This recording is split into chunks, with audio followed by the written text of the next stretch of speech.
Updating the days of terror in France. At this hour, we know the good news. Several hostages freed, 3 terrorists killed in France, but also some conflicting reports, but it looks like we may have hostages killed as well. Here to talk about it is former Navy SEAL and FBI agent Jonathan Gilliam. Jonathan, thanks for being here. Good to be here.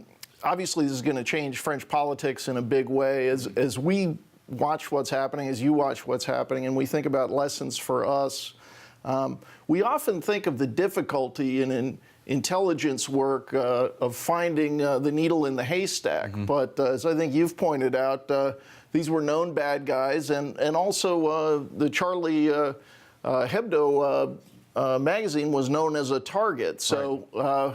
This was not entirely something that couldn't be anticipated. What is the challenge here once intelligence services or police know who the bad guys are right.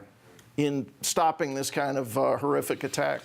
First off, if you have databases or you have any type of technology, you have to use that technology effectively. And this doesn't have to do with France per se, but in Newark they put a $100 million fence around the airport, and then somebody just a drunk person climbed right over it and ran onto the tarmac last year. So you can spend all you want on technology, and America loves to spend on technology. They love to have databases in the federal government and in around the world, but it doesn't do you any good. One of these suspects was on a database, and I think what we need to start seeing, and it's not a popular opinion probably amongst a lot of liberals anyway, but we are at war. The world is at war now. We're at war with an ideology, and we need to start treating these people like prisoners of war, basically, when they do something that's terrorist related, or we prove that they are in the process of becoming educated or carrying out a terrorist attack.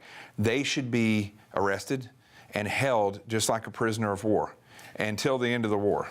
Okay, now we're still learning, but I think we have seen evidence that one or more of them may have gotten training overseas, mm-hmm. possibly in Yemen, right. possibly some ties to al-Awlaki, the terrorist killed by the United States a few years back.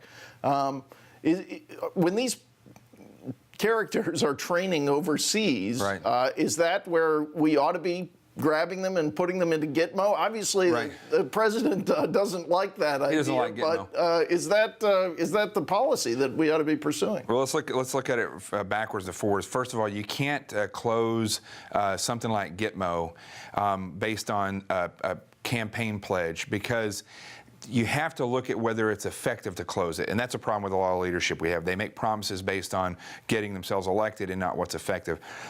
Secondly, when these guys go over and train, when they go over there and they come back, the problem that we have from the very beginning is their recruitment, their ability to recruit. And as these things get carried out and more of these types of attacks get simpler and the guys look more motivated, it's no different than when I was going into the SEAL teams and I used to watch videos of SEALs or read books, and I was motivated by that. It's no different than it is with these individuals. They see these things and they get motivated, or they're new into their religion, and it pushes them forward into radicalization. And if they're motivated to attack here, mm-hmm. Are there things that make us more or less vulnerable? I mean, obviously we have a history, 9/11, right. but thank God nothing significant since then. Mm-hmm.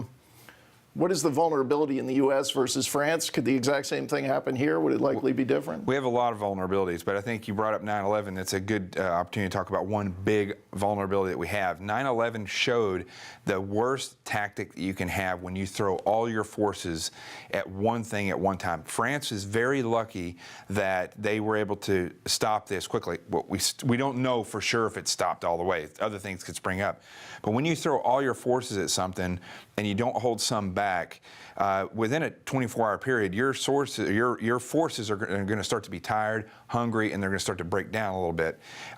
That is one of the main things. We are not prepared to fight multiple attacks across the country at one time. Right. That, I think, is the Achilles heel of all these countries. They're not used to training like that, and so when it comes time to operate like that, it's going to be make it up as you go along, and you never want to be that way. And I should add to the record here, obviously there was the Boston attack. Another good example of this.